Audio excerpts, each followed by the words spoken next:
जीरकपुर नगर परिषद की सरगर्मियां आप देख ही रहे हैं, लेकिन जो प्रत्याशी है वो लगातार चुनाव प्रचार करते हुए नजर आ रहे हैं। इस वक्त जीरकपुर के वार्ड नंबर 5 की प्रत्याशी, बीजेपी की प्रत्याशी नेहा शर्मा जी हैं हमारे साथ।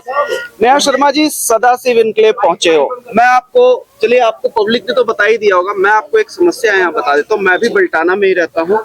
मैं आपको एक समस्या बताता हूँ। एक बार कैमरा पर्सन से कहूंगा, एक कैमरा एक बार घुमाइए जरा। ये आप टंकी देख रहे हो, आप ये बिल्कुल जर्जर टंकी है और कभी भी यह हादसा हो सकता है। कैमरा चल रहा है। शर्मा जी, आप वादा करके जाएं कि अगर आप जीतते हैं तो सबसे पहले ये जर्जर टंकी हटवाएंगे। बिल्कुल भैया, मैं वादा करती हूँ कि जैसे ही सबने मुझे अपना प्यार और आशीर्वाद दिया, इस टैंकी को जल्दी डिसमेंटल करवा दिया जाएगा। बट मैं आपकी जानकारी के लिए बता दूं कि आप भी उसी कमेटी के हाउस मीटिंग में बैठे होते थे। बिल्कुल, मैंने सुना ये मुद्दा आपने उठाया। हर बार सुनवाई नहीं हुई। इस बार आप बीजेपी से लड़ रहे हैं। चंडीगढ़ में बीजेपी की सरकार है, पंचकुला में बीजेपी की सरकार है, नगर निगम दोनों जगह है। तो नगर परिषद में अगर बीजेपी की सरकार आती है तो आपकी सुनवाई जरूर होगी, ये और सभी जानते हैं जी। अगर बीजेपी आ जाएगी तो सुनवाई होगी।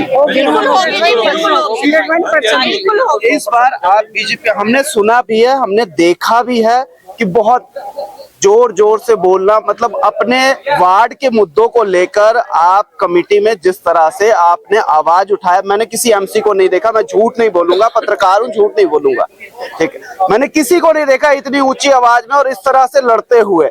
एक महिला होकर आपको लड़ते हुए हमने देखा, हमने कवरेज करी है। लेकिन अगर बीजेपी की आप वार्ड पार्षद फिर से चुनकर आती हैं तो क्या वो आवाज और ज्यादा बढ़ेगी या फिर घट जाएगी? जिस टाइम मैं शुरुआत में आई थी, इनका सबका आशीर्वाद रहा था, एमसी बनी, तब ये मेरा वार्ड था, अब मेरा परिवार है। परिवार के साथ तो आवाज दुगनी नहीं चौगनी बढ़ जाती है। जैसे पहले लड़ती उससे डट के मुकाबला करूंगी और मैं सारी अपनी सदाशिव इनक्लेव से वादा करके जाती हूँ कि ये एक टैंकी का जो मुद्दा रह गया है और जिसको पेंडिंग किया गया है और इसके मते भी पास हो चुके थे, इस बार जाते ही कमेटी में सबसे पहले इसको डिसमेंटल करवाने का काम किया जाए। बता दीजिए किसने रुकवाया था काम? ये आपको सबको पता ही है, आप कमेटी में ही होते थे जिस टाइम मैं हाउस में मुद्दा उठाती थी। ये एक्चुअल में बात ये होती है कि अलग अलग पार्टियों के लोग आपस में मिलकर खींचातानी करते हैं, तो जिस वजह से ये काम हुआ है। बाकी जो मौजूदा सरकार है उससे भी सारे भली भांति परिचित हैं, तो मैं ज्यादा ना बोलते हुए, आप सबको पता ही है। शर्मा जी, मैं आपका समय बिल्कुल नहीं खराब करूंगा, मुझे पता है कुछ ही समय बचे हैं, कुछ ही दिन का समय है, इसी में पूरा वार्ड साधने की कोशिश कर रही हैं आप। मैं समय नहीं खराब करूंगा।